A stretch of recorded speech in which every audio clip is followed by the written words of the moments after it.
Friends, welcome back to my channel. कैसे हैं आप सब? उम्मीद करती हूँ कि आप सब अच्छे होंगे, फर्स्ट क्लास होंगे। तो यहाँ पर आज मैं आपको बताने वाली हूँ कि आप अपने एग्जाम में किस तरीके से आप अपने प्रश्न का उत्तर लिखें कि आपके प्रश्न का जो उत्तर है वो काफ़ी ज़्यादा अट्रैक्टिव लगे, इफेक्टिव लगे।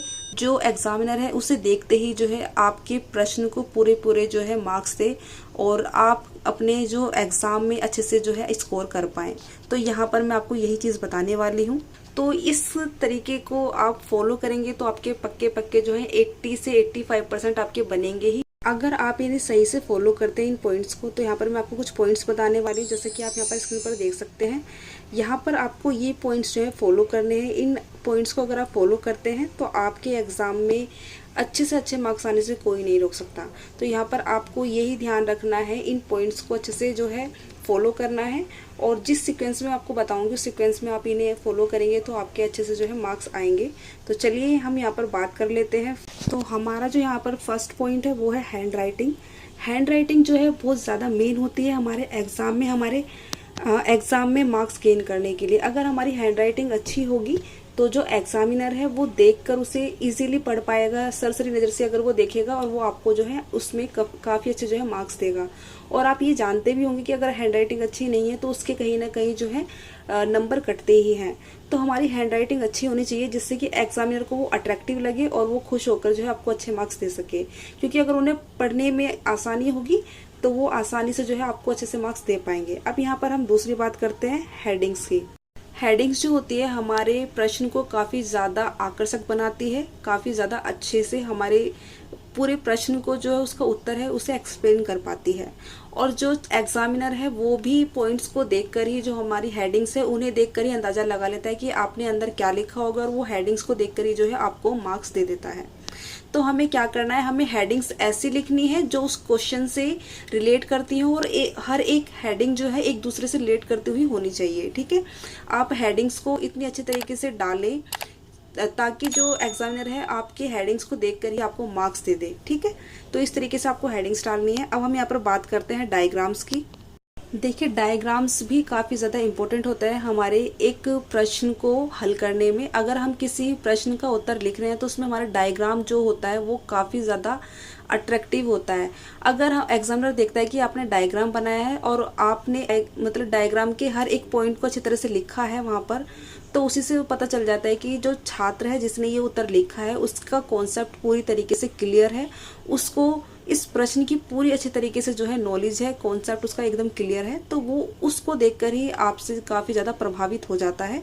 आप सोच रहे होंगे कि डायग्राम बनाना इतना ज़रूरी थोड़ी है, क्या रोल है डायग्राम का इसमें, लेकिन अगर आप डायग्राम बनाते हैं तो वो काफ़ी ज़्यादा प्रभावित करता है एक एग्जामिनर को कॉपी चेक करते वक्त। और दूसरी बात यहाँ पर यह है, जब आप डायग्राम बनाते हैं तो अगर आप जैसे 16 नंबर का प्रश्न कर रहे हैं, अगर आपने 16 नंबर का प्रश्न करना है तो आपको कम से कम उसमें 8 से 9 पेज भरने होते हैं। तो उसमें अगर आप डायग्राम बनाते हैं तो एक पेज आपका डायग्राम में ही जो है पूरा हो जाता है। तो उससे कहीं ना कहीं आपको टाइम आपका बचता है डायग्राम बनाने से। ठीक है, अगर आप लिखेंगे तो उसमें कितने, एक पेज पे कितने वर्ड्स लिखेंगे, लेकिन आप डायग्राम बनाएंगे तो आप शॉर्ट में ही जल्दी जल्दी से उसे बनाकर खत्म कर देंगे। अब यहाँ पर आप जो है डायग्राम कितने तरीके से बना सकते हैं। डायग्राम बनाने के काफ़ी ज़्यादा तरीके हैं। आप एक जो मेन हेडिंग है उसे डालकर आप पॉइंट्स वाइज जो है लिख सकते हैं। ठीक है, आप एरो लगाकर जो है लिख सकते हैं, या सर्कल बनाकर उसके चारों तरफ एरो लगाकर बनाकर लिख सकते हैं, या फिर आप सभी हेडिंग्स को एक बार लिखकर ब्लैक पेन से और उसके बाद में हर एक हेडिंग को दोबारा से लिखें और उसे डिस्क्राइब करें। ठीक है, तो इस तरीके से जो है आप हेडिंग्स को लिखकर अपने जो प्रश्न को करेंगे तो आपका जो प्रश्न है उसका उत्तर काफ़ी ज़्यादा प्रभावित लगेगा और आप अच्छे से जो है एग्जामिनर को खुश कर पाएंगे, अपने जो पूरे मार्क्स ले पाएंगे उनसे। अब हमारे यहाँ पर जो नेक्स्ट पॉइंट है वो है पैराग्राफ। पैराग्राफ भी जो है काफ़ी ज़्यादा इम्पोर्टेंट रोल जो है अदा करता है आपके एक प्रश्न के उत्तर को हल करने में। जब भी आप एक प्रश्न का उत्तर लिखते हैं तो उसमें पैराग्राफ भी काफ़ी ज़्यादा महत्वपूर्ण होता है। आप किसी भी प्रश्न का उत्तर लिख रहे हैं तो उसमें आपको क्या करना होता है, अगर आप कोई भी अलग चीज़ बता रहे हैं तो उसे अलग से हाईलाइट कीजिए, अलग से उसे लिखिए पैराग्राफ में।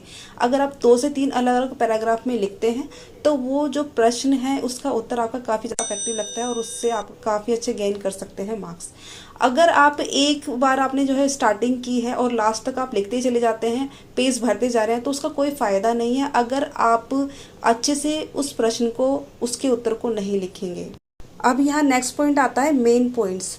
अब यहाँ पर क्या है, जब हम एक प्रश्न का उत्तर लिखते हैं तो हमारे पास काफ़ी ज़्यादा मेन पॉइंट्स होते हैं। उन मेन पॉइंट्स को हमें क्या होता है, हाईलाइट करना होता है। एक तरीके से हम हेडिंग ही बोल सकते हैं, लेकिन यहाँ पर मेन पॉइंट्स का मतलब है जैसे कि आपको कोई सन लिखी है आपने, तो उस सन को आपको हाईलाइट करना होगा, तो आप उसके लिए दूसरा पेन यूज़ करेंगे। यहाँ पर पेन आप ब्लैक यूज़ कर सकते हैं हाईलाइट करने के लिए, है ना। तो इस तरीके से आप हाईलाइट कर सकते हैं, या कोई स्केच पेन जो है आप यूज़ कर सकते हैं हाईलाइट करने के लिए। तो आप मेन पॉइंट्स को जो है थोड़ा हाईलाइट करें, उससे दिखाने की कोशिश करें, ताकि जो एग्जामिनर है उसका ध्यान उस पर जाए। कोई भी एग्जामिनर जो है पूरे प्रश्न के उत्तर को नहीं पढ़ता है, वो सरसरी नज़र से देखता है कि आपने उसमें क्या क्या लिखा है। वो स्टार्टिंग को देखता है, पढ़ता है, और लास्ट में क्या आपने डाला है वो देखता है। बीच में वो नहीं देखता है कि आपने क्या भरा है उसमें, ठीक है। तो ध्यान दीजिएगा, आप जो भी मेन पॉइंट्स लिखें, या आप कोई सन लिख रहे हैं या फिर आप कोई परिभाषा लिख रहे हैं, तो उसे हाईलाइट करके लिखें। किसी का नाम स्पेशली जो है उसमें डाल रहे हैं, जो कोई भी क्विट्स डाल रहे हैं, तो उसे हाईलाइट ज़रूर करें। जब आप एक लॉन्ग क्वेश्चन लिखते हैं, जैसे कि आप 16 नंबर का जो क्वेश्चन करेंगे उसका उत्तर लिखेंगे, तो लास्ट में हमें क्या करना होता है, पूरा सब कुछ करने के बाद हमें लास्ट में कंक्लूजन डालना होता है, निष्कर्ष डालना होता है कि इस पूरे इसमें हमने क्या देखा, क्या बताया, उसके क्या जो है उसमें अच्छी बातें हैं और क्या उसमें बुरी बातें हैं। तो उसे थोड़ा शॉर्ट में जो है हम लिखते हैं, उसे हम कंक्लूजन बोलते हैं कि इस पूरी इसमें हमने क्या बताया। तो कंक्लूजन डालना काफ़ी ज़्यादा अच्छा रहता है। आप कंक्लूजन डालते हैं तो वो काफ़ी ज़्यादा इफ़ेक्टिव रहता है, काफ़ी ज़्यादा आकर्षक लगता है, तो आप एंड में ज़रूर डालें। अब यहाँ पर बात करते हैं ब्लू या ब्लैक पेन की। तो आप जब भी अपने प्रश्न को करें, ब्लू और ब्लैक पेन से ही करें। ब्लू पेन से आप अपने उत्तर को लिखें, और जो भी आप हेडिंग डालें वो ब्लैक पेन से डालें। रेड पेन या ग्रीन पेन, किसी भी तरीके का और कोई भी कलर का पेन आप यूज़ ना करें। स्केच पेन का आप यूज़ कर सकते हैं अगर आप करना चाहते हैं हाईलाइट करने के लिए, अदरवाइज आप ब्लू और ब्लैक पेन का ही यूज़ करें। जेल पेन का यूज़ भी आप बिल्कुल भी ना करें। काफ़ी छात्र ऐसे होते हैं जो सोचते हैं कि जेल पेन यूज़ करते हैं उससे काफ़ी ज़्यादा अच्छी राइटिंग आती है, तो हम जेल पेन यूज़ करेंगे, लेकिन नहीं। आपको एग्जाम में जेल पेन का यूज़ बिल्कुल नहीं करना है, आपको सिर्फ बॉल पेन का यूज़ करना है, ब्लैक और ब्लू, ठीक है। अब हमारा नेक्स्ट और लास्ट जो पॉइंट है वो है टाइम डिस्ट्रीब्यूशन। हमारा किसी भी प्रश्न को करने का जो टाइम मैनेज होना काफ़ी ज़्यादा ज़रूरी है।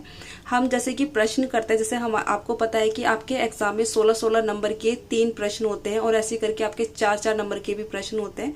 तो यहाँ पर क्या होता है कि एक छात्र क्या करता है कि एक प्रश्न को करने में ही 1-1 घंटा लगा देता है। 16 नंबर का प्रश्न करेगा तो उसमें 1 घंटा लगा देगा, तो उसके पास इतना समय बचता ही नहीं है कि वो और जो प्रश्न है उन्हें अच्छे से कर पाए। अब क्या होता है कि उनके जो है प्रश्न छूट जाते हैं। तो इसलिए क्या करना है, आपको हर एक प्रश्न को कितना कितना समय देना चाहिए, आपको ये ध्यान में रखना है। अपने टाइम को डिस्ट्रीब्यूशन करना आपको आना चाहिए कि आपके किस प्रश्न को कितना समय देना चाहिए, ये आपको ध्यान रखना है। तो यहाँ पर यही कुछ चीज़ें थी आपको बताने के लिए, ये पॉइंट्स आप ध्यान में रखिएगा। अगर आप इन सभी पॉइंट्स को ध्यान में रखकर अपने प्रश्न का उत्तर लिखते हैं, तो आप आसानी से अपने एग्ज़ाम में काफ़ी अच्छा ज़्यादा मार्क्स गेन कर पाएंगे, अपने रिजल्ट को बहुत बेहतर बना पाएंगे। 80 से 85% मार्क्स लाना आपके लिए बहुत इजी रहेगा अगर आप इन चीज़ों को फॉलो करते हैं, अच्छे से अपने उत्तर पुस्तिका में अपने उत्तर को लिखते हैं। तो चलिए, उम्मीद करती हूँ कि आपको ये सभी पॉइंट्स पसंद आए होंगे और आप इन्हें अपने एग्ज़ाम में फॉलो करेंगे और अपने अच्छे से एग्ज़ाम को कर पाएंगे। वीडियो पसंद है तो वीडियो को लाइक करिएगा, शेयर करिएगा, चैनल को जरूर सब्सक्राइब कीजिएगा ऐसी वीडियो पाने के लिए। आज के लिए बस इतना ही, मिलता है अपनी नेक्स्ट वीडियो में नेक्स्ट टॉपिक के साथ। तब तक के लिए बाय बाय।